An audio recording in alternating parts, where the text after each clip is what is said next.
Assalamualaikum warahmatullahi wabarakatuh. Waalaikumsalam warahmatullahi wabarakatuh. Mustafa Muhammad sallallahu alaihi wasallam berarti dan masyaallah sallallahu kata mukarrabin. Ana kullu sunna sunnata.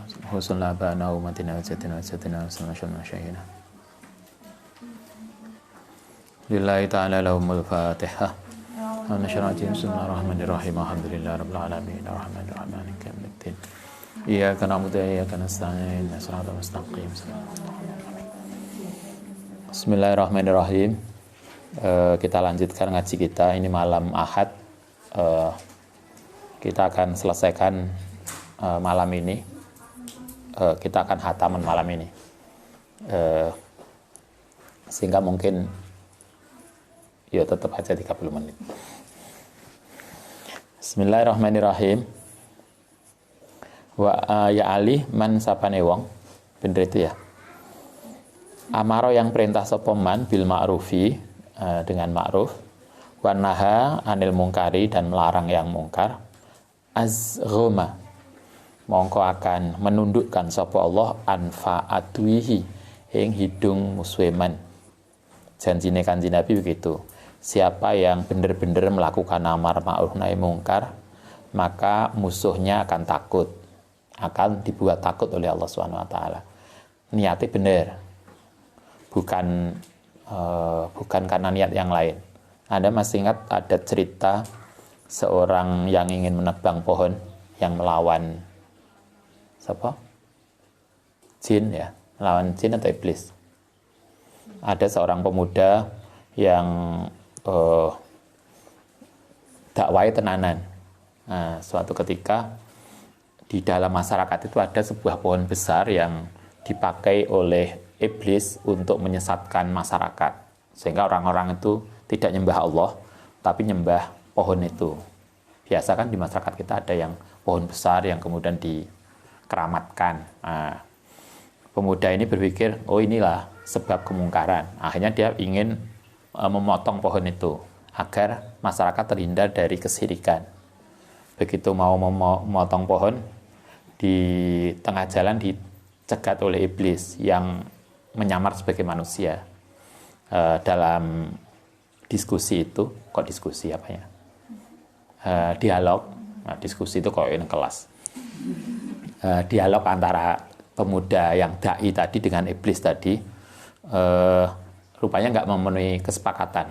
Jadi pemuda itu tetap mau menebang pohon, iblisnya melarang. Akhirnya terjadilah pertengkaran. Pertengkaran hebat, iblisnya kalah. Kemudian iblis setelah kalah itu, inilah iblis. Sejak awal dalam minahusannya kita diajarkan iblis itu, setan itu kalau menggoda kita tidak bisa satu sisi, dia akan nyari yang lain.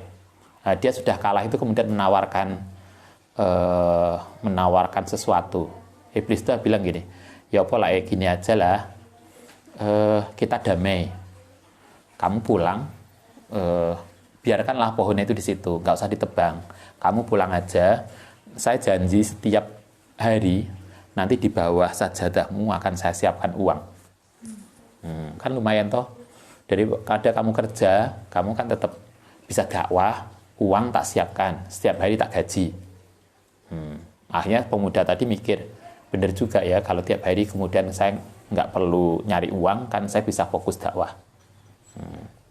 Kemudian dia pulang, dan benar besoknya pagi di bawah sajadah dia sudah ada uang. Sehari, 2 hari, 3 hari tetap jalan normal. Tapi namanya iblis, dia tidak akan memenuhi janjinya. Beberapa hari kemudian nggak ada uang. Begitu tidak ada uang, sehari nggak ada uang, hari berikutnya nggak ada uang, pemuda itu marah.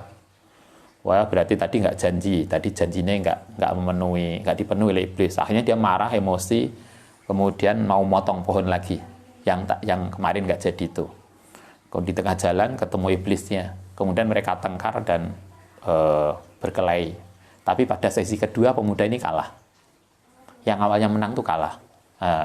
Kemudian pemuda tadi kaget, ngumun. Kemarin saya menang kok saya kalah, kenapa? Kemudian dia nanya Pak iblisnya, kok kamu sekarang menang padahal kemarin kalah?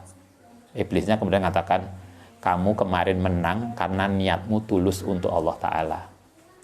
Sementara sekarang kamu kalah karena niatmu memotong pohon bukan untuk Allah, tapi karena emosi nggak dapat uang. Kanjeng Nabi di sini mengatakan, siapa yang benar-benar amar ma'ruf nahi mungkar karena Allah tulus, maka semua musuhnya akan dibuat tunduk oleh Allah Ta'ala. Tapi niatnya jelas, tulus.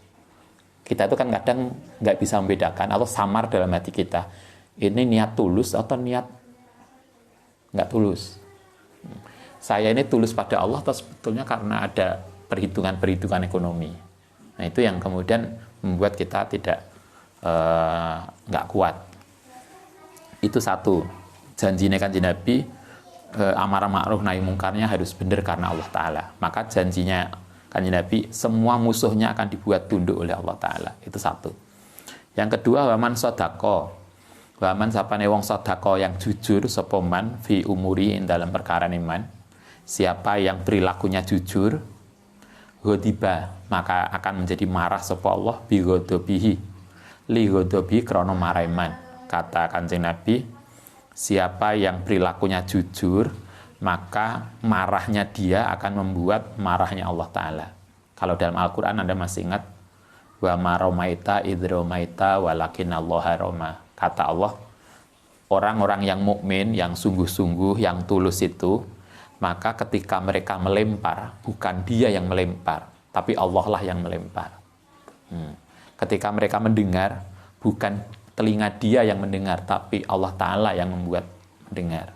Itulah kenapa kemudian orang-orang yang aulia, orang yang sidik, orang yang jujur, temen, itu walaupun ngomongnya itu basa Jawa, itu manjur banget tuh dungane.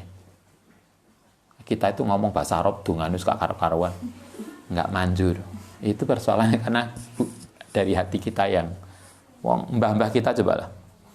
Saya masih ingat dulu masih kecil, ya loro panas, kita sakit, kita nggak pernah ke dokter. Sampai hari ini pun jarang Ustaz ke dokter.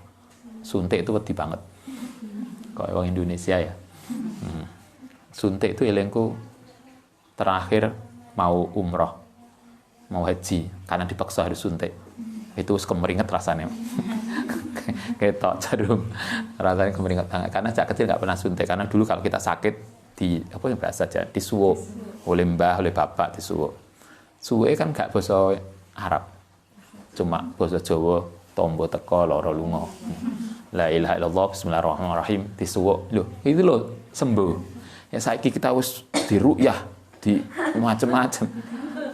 Sing ngruyah sing gendeng tadian. Itu kan artinya kan ada toh kemarin yang viral yang saya disampaikan ada seseorang kemudian kelebon jin diruyah. Malah apapun kalimat Quran yang disampaikan diterok nambah jine. Itu kan penghinaan toh. Diruyah malah gending ruyah.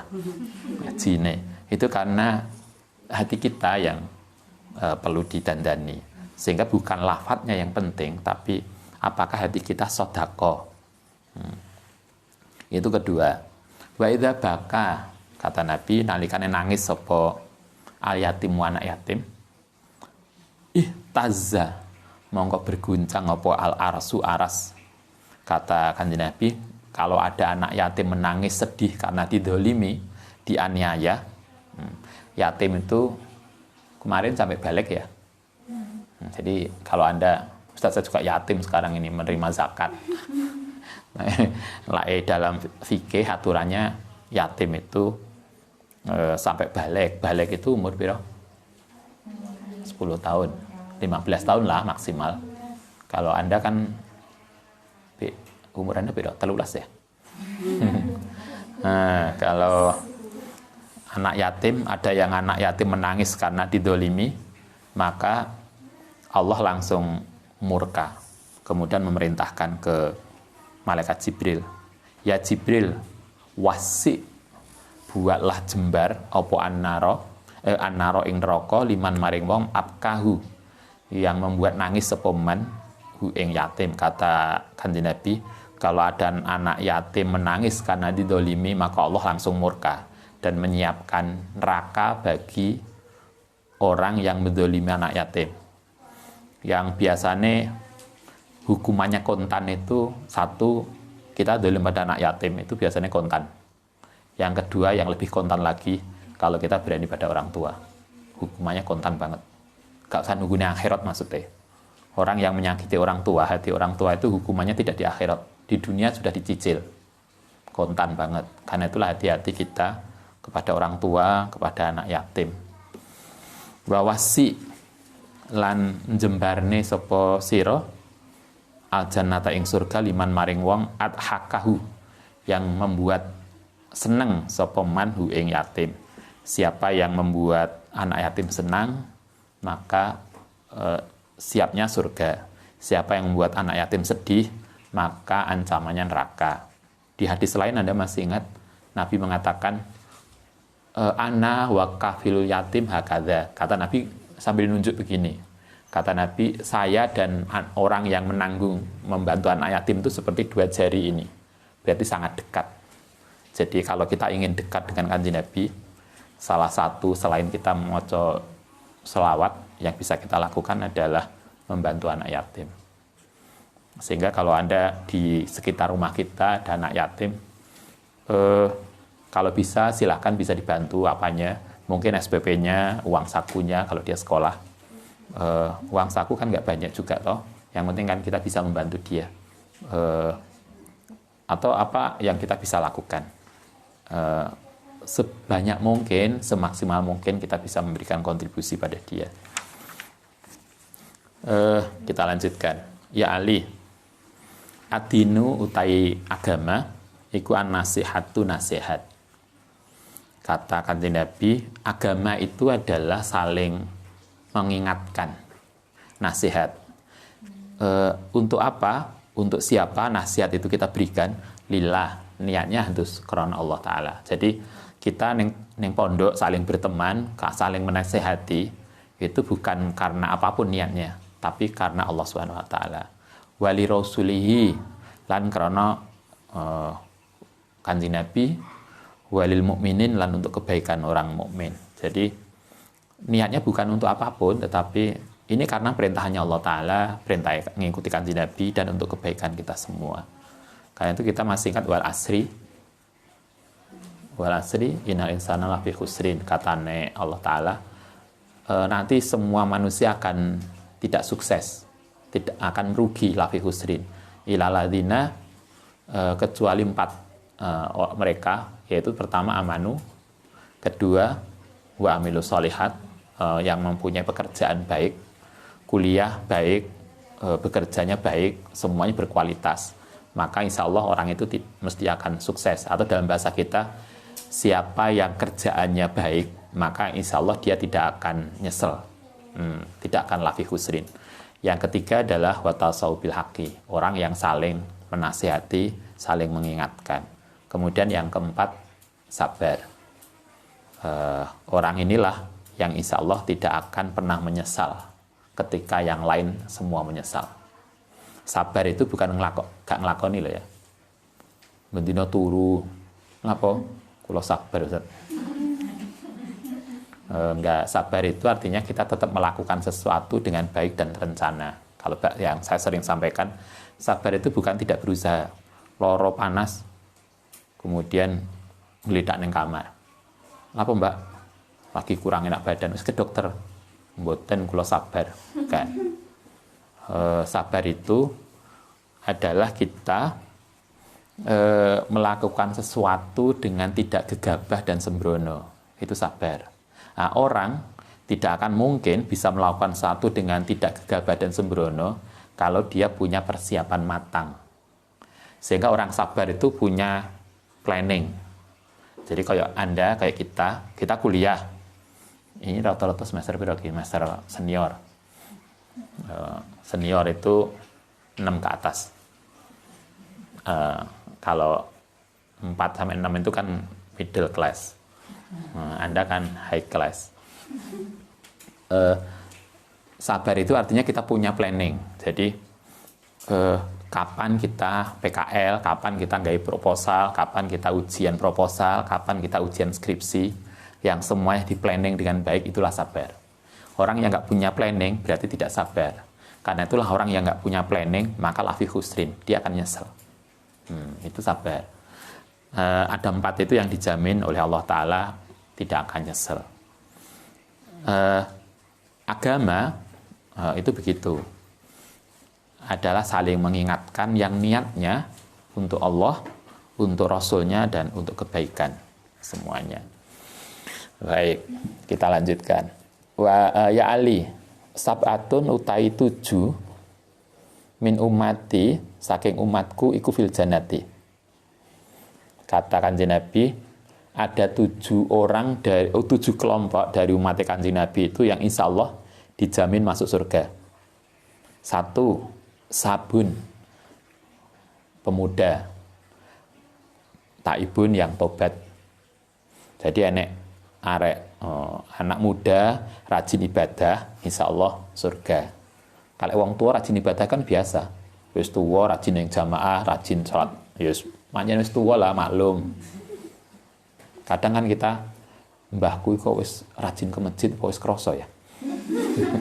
Kan ada toh, mungkin tahu wis sepuh.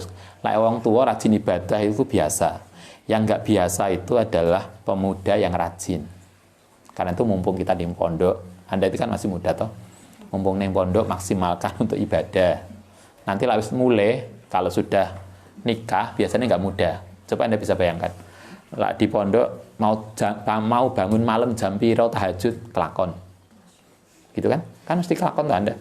Ustaz saya pengen bangun jam 2 tahajud sampai subuh, kelakon. Coba lah sudah nikah. Lagi bangun, lapor tadi bangun. Dicekeli sampai suaminya gak jatuh tangi, turu maneh. Apalagi duwe anak, lagi mau bangun, sing kena ompole anak, sing ini akhirnya ribet karena lagi bangun laren mandi, akhirnya ribet. Nah, kalau kita masih muda, kegiatan ibadah itu bisa kita lakukan kapanpun. Karena itu, mari kita mumpung masih di pondok, maksimalkan ibadah kita. 1, yang dijamin masuk surga, pemuda yang taubat. Yang kedua, waman lan wong tasodako, yang sedekah siron, dengan rahasia. Yang kedua adalah orang yang biasa sedekah tanpa publisitas. Jadi lak sodakoh itu menengai. Moro-moro koncone dikasih uang, dikek ngisori bantal. Gak usah kok bilang sedekah ning masjid, gak ngomong dari hamba Allah. Tapi begitu diumumkan hamba Allah, itu aku kepingin sing. Enggak, itu kan enggak jadi hamba Allah. Kayak iklan.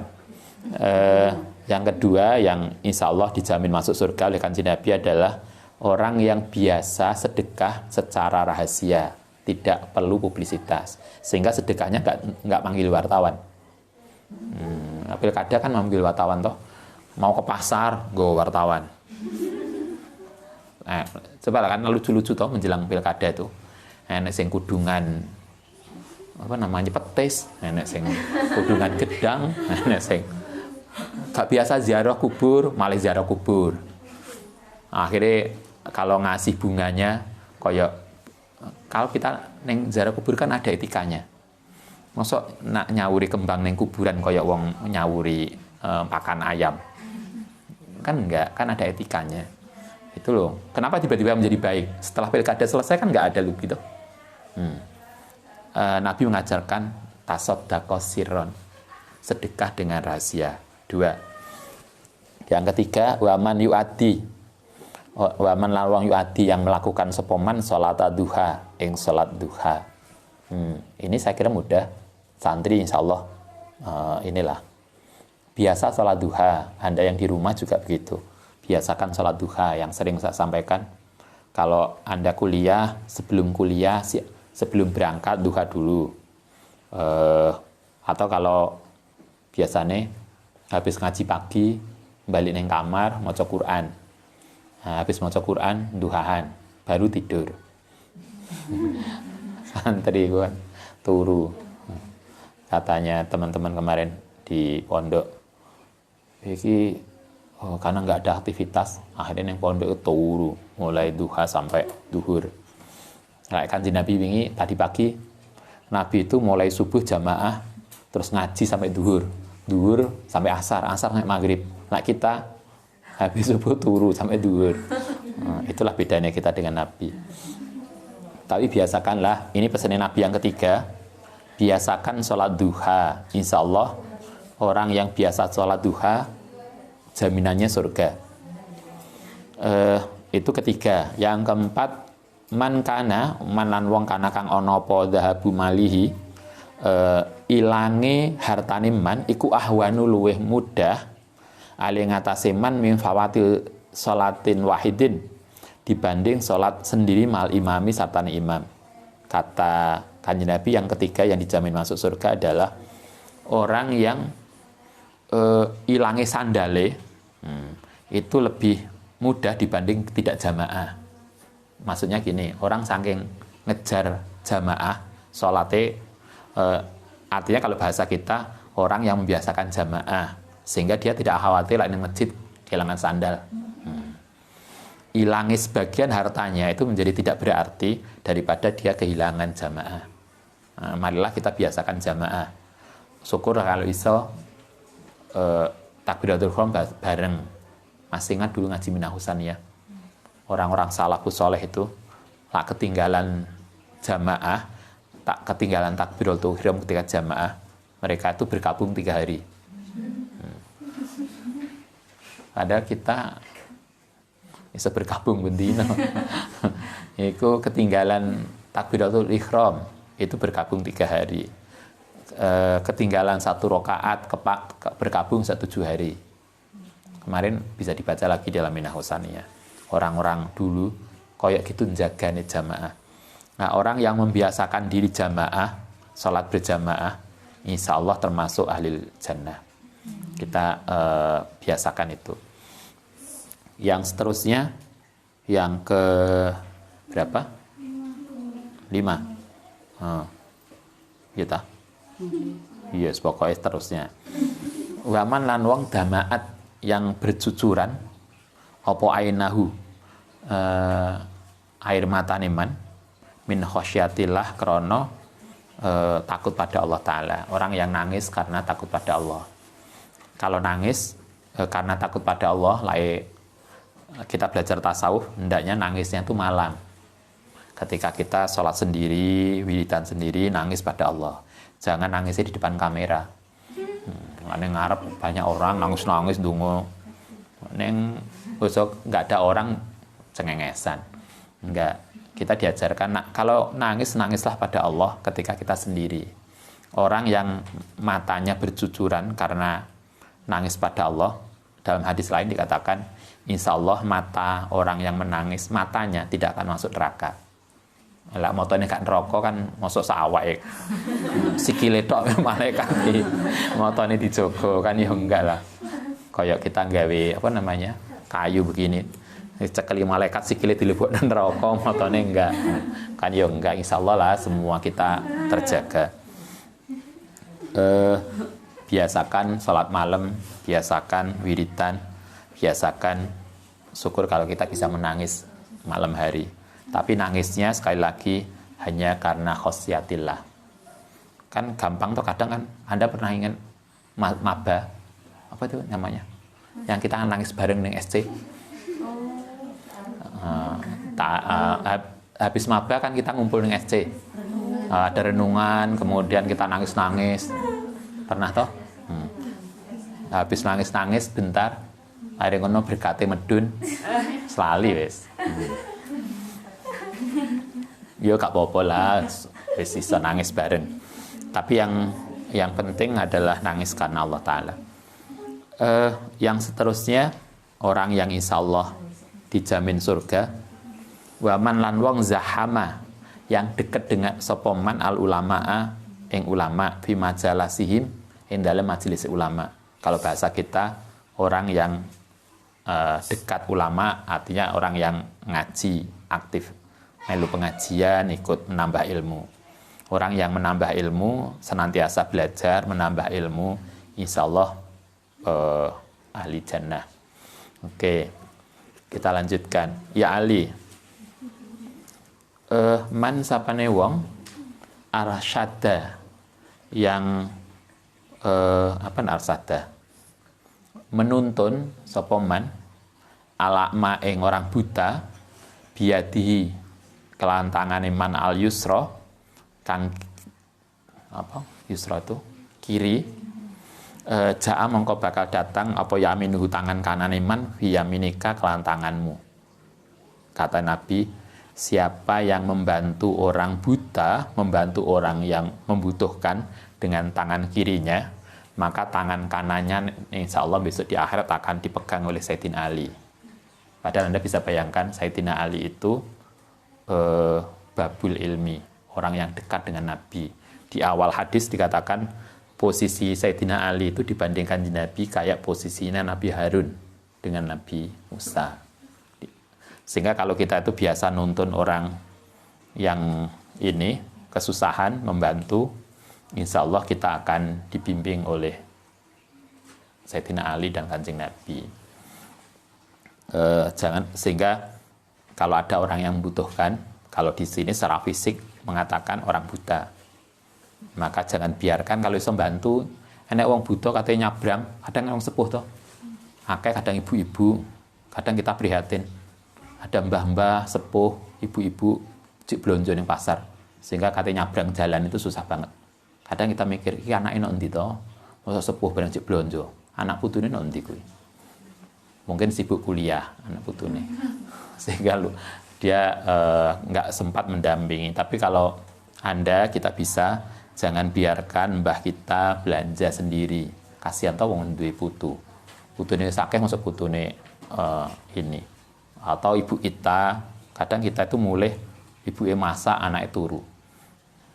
Kok yo gak pantas banget. Masuk ibu cik masak, cuci piring, anaknya ndak tahu kemana. Kalau ya oke lah kalau kita di pondok, tapi kalau di rumah, tolong jangan biarkan orang tua kita begitu. Salah satu yang diajarkan Nabi adalah membantu orang yang membutuhkan. Ya Ali, idza kana nalikane ana sapa al insanu manusa iku fi sakaratil mauti, ing dalam sakaratul maut. Kalau orang itu lagi sakaratul maut, fa inna mafasilahu, mongko sendi-sendine man, tulang-tulang sendi ku salimu padha pamitan ala ba'din.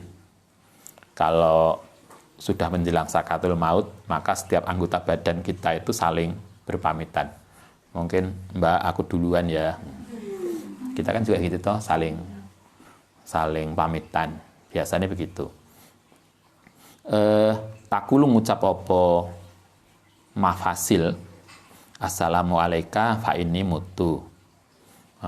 Maka setiap anggota badan mengatakan assalamualaikum Mbak ya, fa inni mutu. Saya mati duluan. Wakada apa asyaratu, rambut al-baiduk yang putih. Ala sa'rati sauda, ingat pamitan yang atasi rambut yang hitam. Semua anggota badan kita saling pamitan. Kalau kita ngaji apa dulu tuh, bidayah kalau nggak salah, itu kan ketika orang menjelang mati, setiap kita itu kan di aras itu ada, kalau dalam riwayat ada sebuah pohon besar. Anda nggak perlu bayangkan pohon. Kita nggak bisa bayangkan, pokoknya ada sebuah tanaman yang lebat banget, yang setiap daunnya itu tertulis nama kita. Ketika kita mau mati kurang 40 hari, maka daun itu akan jatuh, sehingga malaikat tahu sopo sing sudah waktunya. Nah, ketika daun itu sudah jatuh, maka orang itu sebetulnya sudah terasa mau meninggal. Karena itu kan Anda bisa lihat, orang-orang yang meninggal kadang kan ngasih isyarat. Dia sendiri mungkin nggak sadar ngomongnya, tapi kan itu muncul. Kemarin misalnya ada salah satu kakak kelas senior, menjadi dulu dekan di UIN Jogja. Beliau mau meninggal itu sudah bilang ke temannya, Mbak, Bu, sama umurnya pira Bu? Sekian, aku lagi saiki, tapi ketoknya aku duluan Mbak. Mau meninggal kurang seminggu, dia bilang, kayaknya saya duluan Mbak. Nah, biasanya kan begitu toh. Terus ada kalimat-kalimat yang dia mungkin nggak sadar ngomongnya, tapi sebetulnya itu sudah indikator. Ya, kita kadang juga nggak nyangka, oh ternyata itu pamitan. Kadang titip Mbak nganti lah ini jojogo ya. Ada suami bilang ke istrinya, kalau Anda nanti jadi istri moro-moro suaminya, dia dijogo loh ya anak-anak. Kok pamitan? Kadang kan begitu. Nabi juga mengatakan orang yang sakaratul maut itu setiap anggota badannya juga pamitan. Kalau dalam beberapa kitab dikatakan kurang 40 hari, itu biasanya orang sudah kelihatan. Karena itu biasanya wali-wali, kiai-kiai sepuh yang mukasaf, yang bisa melihat itu tahu orang ini mau meninggal. Itu karena udah ini. Suatu ketika Ustaz pernah diajak seorang kiai sepuh, ada tamu datang, dia bawa putranya yang sakit. Kemudian ya itu hanya bilang gini, mungkin lae putrane jenengan minta apa saja, tolong dituruti nggih. Seminggu kemudian wafat. Karena ya tahu, ini mau wafat putranya, mau ngomong kan nggak boleh. Kan kita nggak boleh mendahului kerso, nggak boleh ngomong. Nah, karena itulah kemudian beliau mengatakan, nanti kalau putranya sampai nanti minta apa saja, tolong dituruti. Biar nanti nggak nyesel bapaknya. Itu karena tandanya sudah muncul. Kita mungkin nggak tahu. Tapi yang jelas Nabi mengatakan, menjelang wafat itu nanti setiap anggota badan kita, diri kita mungkin akan pamitan. Pamitan kadang ngomongannya aneh-aneh. Itu tanda-tanda. Enek konco kita kok ngomongnya aneh. Mbak, kok sampean kok aneh? Wes tanda-tanda tuh, Mbak. Misalnya, kan ada toh yang ngomongnya kok aneh-aneh. Oke. Ya Ali, yang terakhir, ikhfat jogo sapa sira wasiati ing wasiatku. Kata Nabi, ini akhir wasiat Kanjeng Nabi yang 46 halaman. Wasiat Kanjeng Nabi terhadap Sayyidina Ali, salah satu menantunya. Menantunya Nabi kan banyak. Salah satunya adalah Ali bin Abi Thalib. Yang lain adalah Utsman bin Affan. Kata Sayyidina Ali, jogo wasiatku yang tadi dipesan mulai kemarin ngaji pertama sampai hari ini, itu wasiatnya Kanjeng Nabi terhadap Imam Ali, Sayyidina Ali karamallahu wajhah. Jagalah wasiat. Dijaga itu maksudnya dilakoni, bukan kok kemudian dijogotok. Iki kitabnya tak jogo lah, bungkus mori, enggak. Jadi kita ifat itu awalnya makna bahasanya itu dihafalkan, hafalnya. Tapi kan bukan hafal, no. Yang penting kan dibaca, dilakoni. Gak iso kabeh yo, sebagian step by step kita lakoni. Kama hafidtuha, kaya oleh njogo sapa ingsun ha ing wasiat an Jibril, saking Jibril. Ini berarti wasiatul Mustafa itu bukan sekedar wasiat Kanjeng Nabi kepada Ali bin Abi Thalib, tapi wasiat ini diperoleh Kanjeng Nabi dari malaikat Jibril. Berarti ajaran yang diberikan malaikat Jibril ke Kanjeng Nabi, yang Kanjeng Nabi kemudian diberikan Sayyidina Ali, dan Sayyidina Ali kita baca hari ini. Bahkan tidak hanya dari Jibril, an Rabbin, saking Allah SWT. Jadi malaikat Jibril mendapatkan ilmu ini, mendapatkan ajaran ini langsung dari Allah SWT. Jadi dari Allah turun ke Jibril, Jibril ke Kanjeng Nabi disampaikan ke Sayyidina Ali. Tapi ini tidak termasuk Al-Quran. Kalau Al-Quran jelas, kalau ini bukan. Takot dasat yang moho suci apa asma'uhu, asmane Allah Ta'ala. Wala ilaha, lan tidak ada pangeran sebagai ruliane Allah Ta'ala. Tamat. Alhamdulillah, kita selesai ngaji wasiatul Mustafa kita malam ini. Semoga manfaat barokah. Nanti di sela-sela kesibukan tolong bisa dibaca kembali pelan-pelan beberapa hal, step by step. Mari kita mulai, kita kita berusaha untuk ngelakoni sholat duha, ngelakoni sholat malam, ngelakoni banyak hal toh yang diajarkan oleh Kanjeng Nabi di sini. Nggak iso kabeh, step by step kita berusaha menjadi baik. Semoga bermanfaat dan barokah. Kemudian untuk besok, sejak besok, untuk yang di rumah juga, kita akan ngaji kitab ini. Yang di pondok, ini udah kita rencanakan sejak sebelum COVID. Dulu rencananya ganti apa dulu? Hikam. Ngaji Hikam. Kita sudah beli ini. Judulnya Adabul Islam fi Nidhamil Usra. Etika Islam dalam membangun rumah tangga. Kayaknya keren banget. Yang penting kitab ini ditulis oleh Said Muhammad bin Alwi Al-Maliki. Saya kira nama itu Anda kenal. Syekh Maliki. Syekh Maliki itu tokoh yang membuat pesantren di Rosaifah, Mekah. Yang banyak di sini, salah satu adalah kayaknya Darut Tauhid ini. Warisannya. Depannya, sampingnya kampus, UIN, itu kan ada pondok pesantren Darut Tauhid. Setelah itu salah satu warisan beliau. Banyak santri beliau di Indonesia, dan banyak pesantren yang dibangun oleh beliau. Kiai-kiai sepuh biasanya salah satu mondoknya di beliau. Ini salah satu kitab beliau, nanti akan kita kaji sejak besok. Nanti yang di rumah bisa mencari, nanti kalau ketemu saya carikan e-booknya, nanti bisa saya kirimkan. Kalau enggak, yo nanti kita foto setiap sesi untuk ini yang kita kaji. Kitab ini ada 176 halaman. Setahun itu ada 360 hari. Kira-kira kitab ini mungkin hatam sekitar 1 tahun. Kan anak Rioyo prei. Kan 106, ini 170 atau 180 halaman. 180 itu kan kita mungkin tidak senantiasa 1 malam 1 halaman toh. Kadang mungkin kurang. Seminggu kita hanya ngaji 6. Karena libur sehari. Kemudian kita masih libur libur apa lagi? Semesteran, Anda pulang dan seterusnya. Mungkin setahun atau setengah tahun lah. Setengah tahun nggak hatam.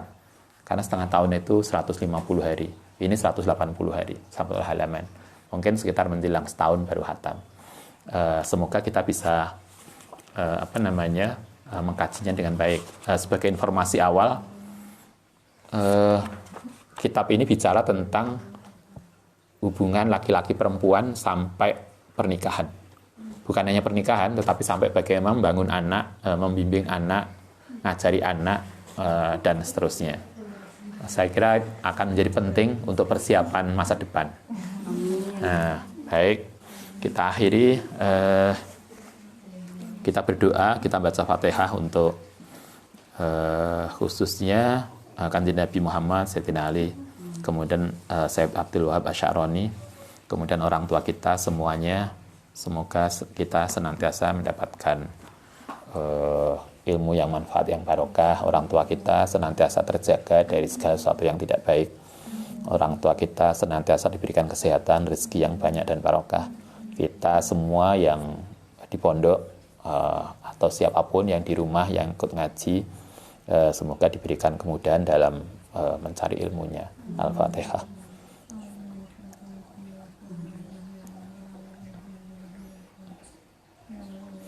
Bismillahirrahmanirrahim. Bismillahirrahmanirrahim. Allahumma shalli ala sayyidina Muhammad hamdan nabiyyin hamdan syakiran hamdan ya rabbil alamin. Alhamdulillah wa sallallahu wa dhurriyyatina qurrata a'yun muttaqina imama. Allahumma rizqna ilman nafi'an wa maqtana ta'ala.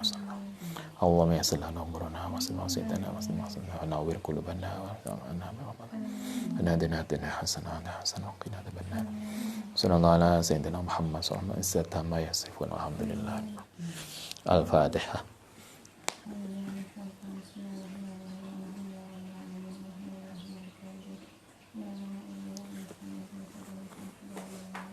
Assalamualaikum warahmatullahi wabarakatuh. Waalaikumsalam warahmatullahi wabarakatuh. Rabbana anfa'na bima 'allamtana. Rabbi 'allimna alladhi yanfa'una.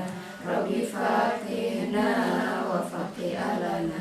Wa qarabati lana fi dinina. Rabbana anfa'na bima 'allamtana. Rabbi 'allimna alladhi yanfa'una. Rabbi faqihna wa faqih alana wa